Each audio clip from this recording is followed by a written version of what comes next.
Bonjour à tous et bienvenue pour ce dernier épisode de Profil DJ. Et oui, c'est ici que se termine la première saison de notre émission. Aujourd'hui, nous sommes à Kehl, qui fait partie de la ville nocturne de Strasbourg depuis des années déjà. Y découvrir ou redécouvrir pour certains un DJ qui va fêter cet été ses 11 ans de nuit. Il a commencé sa carrière très jeune dans la région de Tours. Depuis, il a bien évolué. Il invite régulièrement dans son club DJ Get Down. Et vous l'aurez reconnu, derrière moi, nous sommes au K3. Et oui, puisqu'il en est le DJ résident, ça fait bizarre de jour. Mais vu qu'il fait beau, nous allons au K-Beach, puisque c'est là qu'il nous attend. J'ai rencontré pour vous Damien B.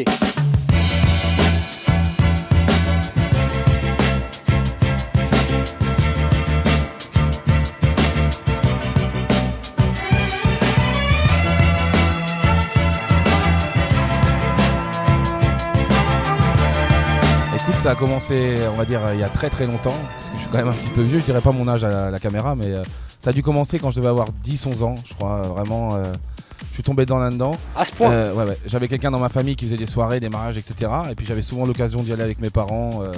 Et ma mère, pour pas avoir à me surveiller, elle me foutait dans la cabine du DJ et moi j'étais à côté de lui, puis j'étais comme un gosse, quoi.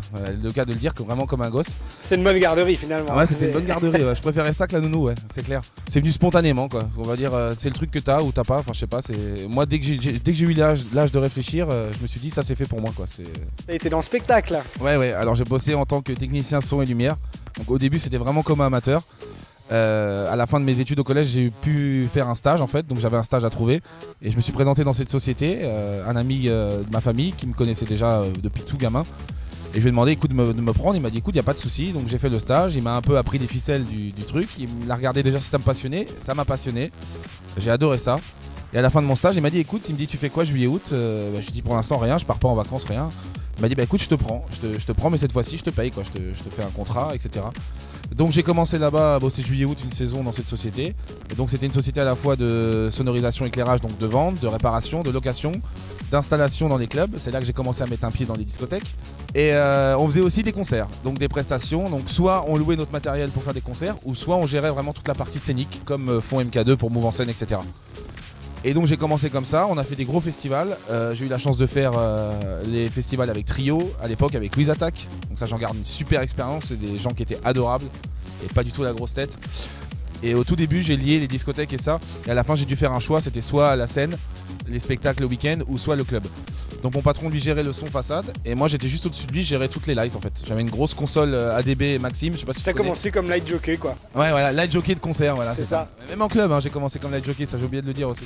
J'ai commencé comme ça, mon tout premier club, on en a même pas parlé. Mon patron me dit ouais, fais-leur des nouveaux programmes parce que apparemment le mec qui bosse là n'y s'y connaît pas trop, etc. Donc j'aurais fait des nouveaux programmes. Le patron de la boîte est arrivé, il m'a vu bricoler les machins.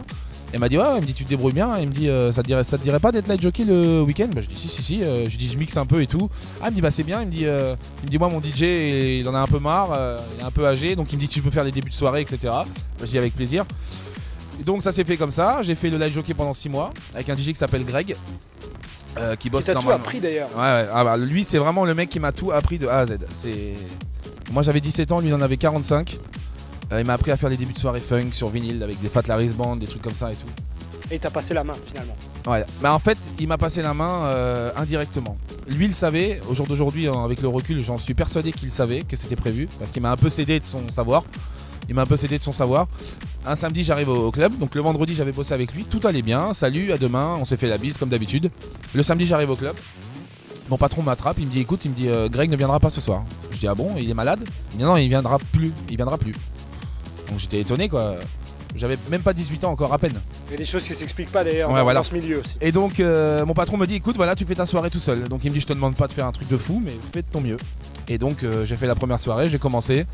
Donc le début de soirée, ça m'a rien changé puisque c'était comme d'habitude. Dans ma tête, pour me rassurer, je me disais c'est bon Greg, il va arriver après, il n'y a pas de problème et tout, il va reprendre le truc et tout. Et je voyais l'heure qui tournait, 11h30, minuit et demi, 1h du matin, mon patron vient me voir, il me dit Damien, il me dit faut y aller maintenant. Je dis faut y aller, moi j'ai jamais fait ça, doucement. Et donc je pose mon premier vinyle, et ça c'est un truc qui m'a marqué, je me rappellerai toute ma vie. J'ai posé la cellule sur le vinyle, en plein milieu comme ça, et je tremblais tellement que j'ai rembobiné tout le vinyle à la main, tellement j'étais... Et après le deuxième challenge, le patron qui vient qui me dit bon, ça serait bien que tu parles au micro un peu, que tu ambiances les gens. Je lui dis écoute ça, on verra pour la prochaine fois parce que je suis pas encore prêt quoi. Moi j'étais un gosse, hein. C'était un club en plus pour les gens de plus de 25-30 ans. Donc moi j'étais l'intrus quoi, j'étais le gamin de 17 ans qui fait danser des gens de 30 ans. J'aurais pu faire danser mes parents quoi. Et finalement ça s'est très très bien passé, bon en amateur bien sûr la première soirée. Et j'ai cédé, j'ai laissé couler les soirées avec ce que Greg m'avait cédé, j'ai retenu ce qu'il m'avait dit, les conseils etc. Donc ça m'a aidé. Et les soirées sont passées, je suis resté presque 2 ans là-bas en fait. Et ça s'est super bien passé, super bien passé. Donc toi t'as commencé sur du vinyle, Ouais. et après t'as un sacré dossier en parlant de platine. T'avais toute première platine CD. Les CDJ 500 Pionnier. Alors ça c'était très très fort. Et je l'appelais la catapulte moi parce que le plateau s'ouvrait très rapidement et on envoyait des papiers aux nanas dans les soirées comme ça et tout, c'était marrant à l'époque.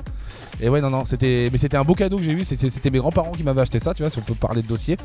Et j'étais heureux comme un gosse quoi, quand j'ai eu ça quoi, c'était une révolution pour moi quoi, c'était vraiment top quoi. Et donc t'es venu en Alsace, t'avais quel âge? Que je calcule, attends laisse-moi calculer. Ouais, je dois avoir 18-19 ans. Ouais. D'accord. Ça, ouais. T'as l'envie de découvrir autre chose ou... Pas exactement, en fait j'étais venu déjà à l'époque en Alsace dans un gros club qui s'appelait le Complexe en tant que client, à l'époque où il y avait DJ Doc qui était résident, donc je te parle de ça en 2004-2005, et on voyait ce club immense et on disait putain mais c'est énorme quoi de pouvoir bosser dans un club comme ça, hein. Et on disait comme un rêve, on disait j'espère qu'un jour on arrivera à bosser dans un club comme ça. Et finalement Jean-Phi est parti et il nous a cédé sa place quoi, et ça s'est fait quoi. Et donc là on était vraiment heureux ce jour là. Vous étiez 2 donc au Complexe à l'époque? Ouais en fait, Erwan est venu le premier. Tâter un peu le terrain, trouver un appartement, etc. Parce que nous on est partis, on connaissait personne. Hein. Parce que les 2 seules personnes qui y travaillaient s'en allaient. Donc nous on est arrivé vraiment dans un endroit inconnu pour nous quoi. Déjà ça m'a choqué les pancartes des villes au début sur l'autoroute, tu vois, c'était un peu. Ouais, on est déjà en Allemagne ou qu'est-ce qui se passe Un dépaysement, c'est clair. Je vous aime bien les Alsaciens, mais c'est juste une parenthèse. Et finalement, moi je l'ai rejoint peut-être 3-4 mois après, je l'ai rejoint et puis on s'est installés tous les 2 ensemble en colocation, on a commencé à travailler ensemble et puis ça s'est super bien passé quoi. J'en garde un très très bon souvenir, vraiment. Et après, le patron du complexe a eu... Il a racheté l'Addict à l'époque, anciennement le Nils. Et donc il m'a mis en place à ce moment-là là-bas et j'ai dû y travailler 2 ans. Au tout début c'était Raph qui faisait le début, Raphaël Becker que tu dois connaître aussi. Qui m'a appris aussi beaucoup de choses parce que j'avais la chance de faire des soirées avec lui, des débuts de soirée avec lui avant de faire la transition quoi, avant qu'il s'en aille.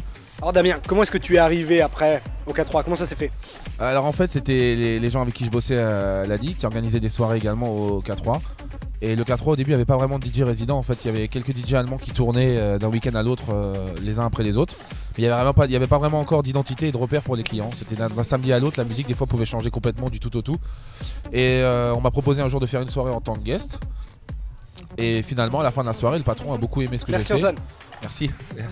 Le patron a beaucoup aimé ce que j'ai fait et puis finalement j'ai commencé à travailler là-bas comme ça, vraiment c'était pas prévu quoi, ça s'est fait spontanément. Donc les premières soirées, après t'as eu une résidence au bout de combien de temps en fait? Alors au début c'était 2 soirées par mois, après 3, après 4, après les vendredis et les samedis et après au final des fois je me retrouvais presque même seul le week-end et il y a toujours eu quand même un petit peu des guests avec moi, français ou allemands locaux pour aider etc. Et puis pour ajouter quelque chose un peu de différent. Après je te cache pas, bon je préfère mixer tout seul comme tous les DJ, mais bon c'est bien aussi d'avoir quelqu'un qui t'accompagne pour t'aider ou pour ça te permet aussi de faire une petite pause etc. Vous avez eu déjà des bons guests au K3 hein? Ah bah oui on en a fait un paquet hein, même avant que j'y arrive. On a fait Mike Endis à l'époque. Oui ça, j'étais là. Ouais. Ça, j'étais là. Avant d'ailleurs qu'il soit médiatisé comme aujourd'hui. D'ailleurs la soirée n'avait pas coûté cher, maintenant je peux t'assurer que c'est au moins le double ou le triple. Et c'était une très très bonne soirée, c'est quelqu'un qui est très très gentil aussi, on avait bien sympathisé, j'ai toujours ses contacts d'ailleurs, on s'est écrit de temps en temps sur Facebook etc. Après on a fait quelqu'un plusieurs fois que j'apprécie beaucoup, c'est Get Down que tu connais très bien. Celui-là il vient souvent. C'est quelqu'un que j'apprécie beaucoup et à chaque fois qu'il revient, à chaque fois on fait plus de monde et à chaque fois c'est une tuerie. Donc, D'ailleurs vous n'avez même pas besoin de faire de pub au K3, c'est toujours blindé en fait, tous les week-ends c'est blindé. Bah ouais c'est ça que j'apprécie, c'est que les gens viennent surtout pour le bouche à oreille et le bouche à oreille s'est créé au fil des années etc. Et maintenant c'est devenu une institution si on peut dire quoi. Donc ici on est au K-Beach. Au K-Beach voilà c'est ça, à quel? Ouais, pourquoi est-ce qu'on est ici d'ailleurs? Alors en fait ça c'est un endroit qu'on a ouvert l'été dernier, que les gens ne savent pas, c'est que mes patrons sont propriétaires d'ici, du K3, du Kiss Club et aussi à Kehl, pardon. Et du Blue Lagoon. Et du Blue Lagoon. Et donc ça c'est leur bar plage qui est ouvert pendant les beaux jours, quand la météo le permet bien sûr. En ce moment on a de la chance qu'il fasse super beau aujourd'hui. Et normalement c'est un truc qui était censé être ouvert juillet et août. Et finalement cette année on a ouvert un peu plus tôt, on va même certainement dépasser jusqu'à septembre, voire octobre encore s'il fait beau quoi. Pour en revenir d'ailleurs sur toi, qu'est-ce qu'il y a eu comme autre événement là, ces dernières années en dehors du K3? Alors chaque année je mixe avec Jérémy, Cédric, etc. à la Gay Pride sur le Char Energy. Ça aussi c'est une super expérience. J'ai fait aussi la première partie de Move en scène l'année dernière avec le MC du Kiss Club, Artemis. On a fait un duo tous les deux, donc à moitié électro, à moitié hip-hop. Voilà, c'est un très bon MC. Donc on a fait un mélange des deux pour vraiment faire la pub pour les deux clubs. C'était une super expérience aussi. Et j'ai aussi mon émission de radio depuis le mois de septembre. Ah, Radio RBS. On en a souvent parlé d'ailleurs dans Profil DJ de Radio RBS. Alors dis-moi un petit peu. Alors ça, la radio, c'est un kiff que j'ai toujours eu. Même quand j'étais jeune, j'ai toujours voulu faire un peu de radio et faire un peu de discothèque parce que c'est quelque chose qui est complètement différent. Alors il y en a beaucoup qui disent ouais mais quand tu fais de la radio en tant que DJ ou en tant qu'animateur t'es enfermé dans ton studio, tu vois personne. Mais juste le fait de savoir qu'il y a des gens qui t'écoutent, déjà c'est un kiff. Et de pouvoir faire partager quelque chose aux gens aussi. Parce que t'as pas de gens à faire danser en fait. À la radio tu peux te permettre de jouer ce que tu veux, de faire découvrir des nouveaux sons, des nouveaux styles musicaux. Et de jouer ce que tu ne jouerais pas en club boîte, forcément voilà. Il y a des choses que je joue en club, il y a des choses que je ne joue pas vraiment qui sont spécialement. Il y a une playlist vraiment spéciale pour la radio quoi, que je prépare chaque semaine. Et donc ça fait depuis le mois de septembre que j'ai mon émission, donc c'est tous les mardis, 21h, 23h sur RBS.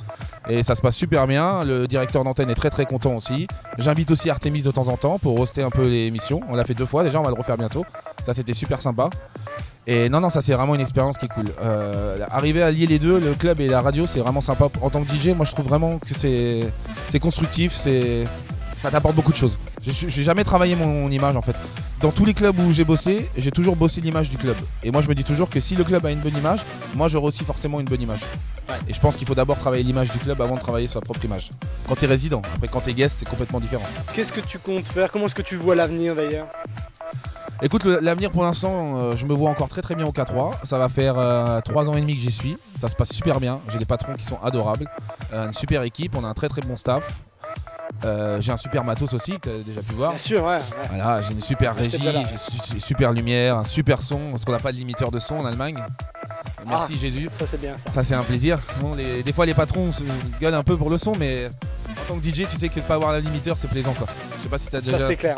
déjà été dans un bar où il y a un limiteur, etc. Oui, moi j'en ai fait beaucoup. Voilà. Après, il faut pas rendre sourd les gens, mais quand tu as un limiteur, t'entends les gens crier et que ça coupe le son d'un coup, c'est. Donc moi j'ai pas ce problème là. Donc ça c'est quand même un point qui est important. Et non, et puis après voilà, le K3, je m'y vois encore, je pense encore pendant 1 an, 2 ans, 3 ans, peut-être plus, je sais pas, mais pour l'instant je suis bien là-bas et je pense que ça va durer pour le moment. Bah écoute, merci Damien pour nous avoir un peu parlé de ta carrière. Bah de rien. Pour avoir passé un bel après-midi ensoleillé ici au K-Beach. Et je voulais remercier, d'ailleurs je voulais en profiter pour remercier déjà vous une nouvelle fois pour partager la vidéo. Tous les mois. Je voulais remercier aussi mon équipe qui se trouve derrière les caméras. Il y a Angélique, il y a aujourd'hui aussi Jean qui est venu nous prêter main forte. Mais d'habitude, il y a aussi Maxime et Camille, sans oublier Thibaut. Et il y a aussi à la rédac Sylvia. Et je voulais vous remercier tous qui depuis 10 mois, vous m'avez suivi dans l'aventure Profil DJ. Merci à tous. Et moi, je vous retrouve peut-être à la rentrée prochaine. On espère. Profil DJ ou pas. Ou pas. Ou alors pour de nouveaux projets, je vous tiendrai au courant. Autre chose peut-être de mieux encore. Ouais, peut-être autre chose de mieux. En tout cas, merci à vous tous.